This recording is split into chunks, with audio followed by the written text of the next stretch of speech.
December 30th, 2025, my second anniversary of landing in the Philippines, my new home. Yes, I left behind my homeland, but I also left behind the daily stresses. The stresses of work, which was different than anything else in the driving business because I had to unload paint. I had to unload both of my trailers. Yes, what did I say? Both of my trailers. Yes, I pulled 2 trailers, both loaded with paint, delivered to company stores. But I also left behind my family, which I care about deeply, and the family activities that we shared and enjoyed, such as off-roading, camping, fishing, those kind of activities. But I also left behind the financial responsibilities, being a homeowner, new vehicle owner. It was a great life, but it was a lot of stress, and I realize that now.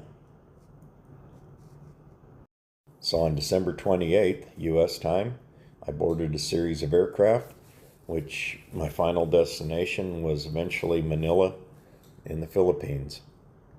So after a 7-month LDR, the reality was going to finally happen.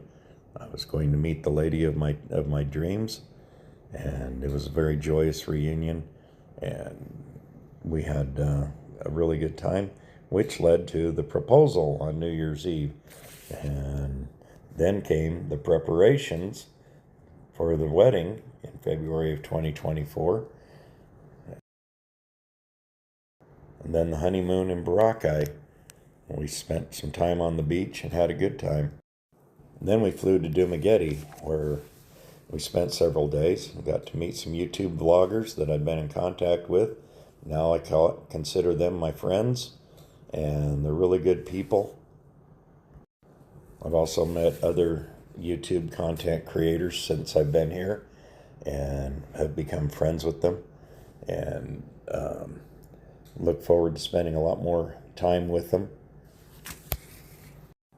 I also began my spiritual rebirth here since I've been living here, and I look forward to more. They're not just my congregants, but they're also my friends.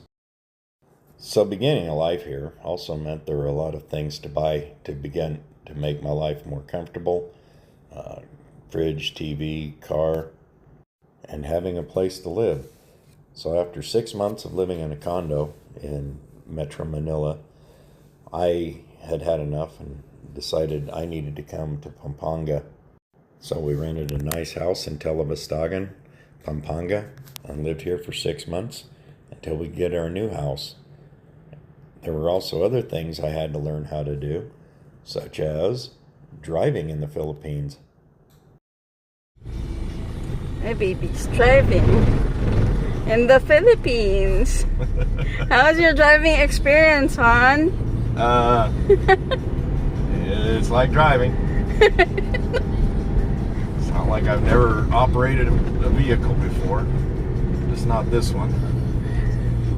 So in October of last year, 2024, we bought ourselves a brand new house in Telebastagan. It's a beautiful little house. It's the smallest house in the subdivision, but I still love it.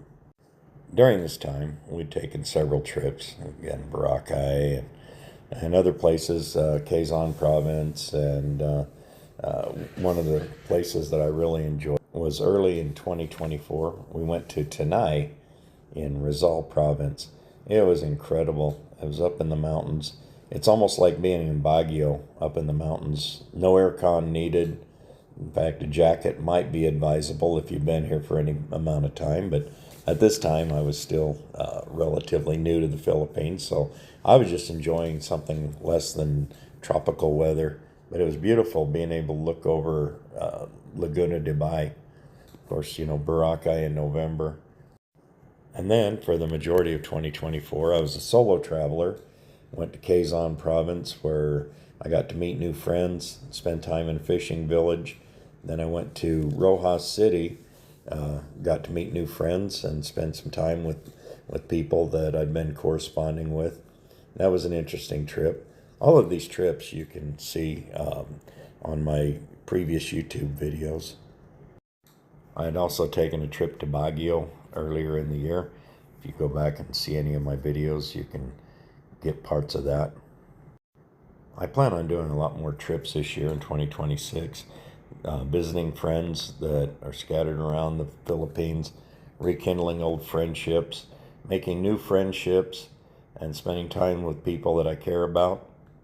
The other thing I plan on doing is continuing my spiritual rebirth and my growth in spiritual. As I said, they're not just congregants, they're friends also.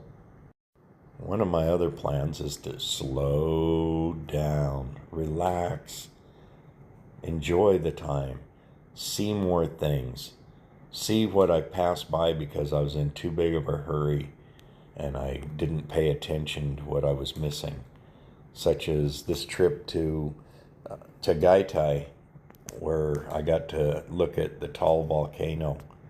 Interesting phenomenon. It's the volcano has a lake, which is on Luzon Island, but this also has an island inside the lake that has a lake inside that island, which has an island. I don't know. It's a strange phenomenon. Taal Lake. It's one of those rare phenomenons that you really have to witness. And again, high up in the mountains. So it's very cool there. The other thing I plan on doing is spending more time on beaches and hanging out with friends and enjoying life a lot more. And hopefully, no more surgeries. I had a cyst removed from my back in February 2023, and that took me several months to recover from. But it was minor, and I'm full recovery. So this is a rebirth for me. I'm still growing into my role in retirement, and hopefully as time and experiences go by, I'll continue to grow. So hopefully 2026 will be my best year ever, and this time next year I can celebrate my 3rd anniversary. This will be my 3rd New Year Eve and day in the Philippines, since I arrived here in 2023 and it's going to be 2026. But I'm hoping that all of you that are watching this will have a very happy and safe and prosperous new year for 2026. And if all goes well and the good Lord willing, this time next year we can be celebrating one more rotation around the earth. Happy New Year, you all. God bless.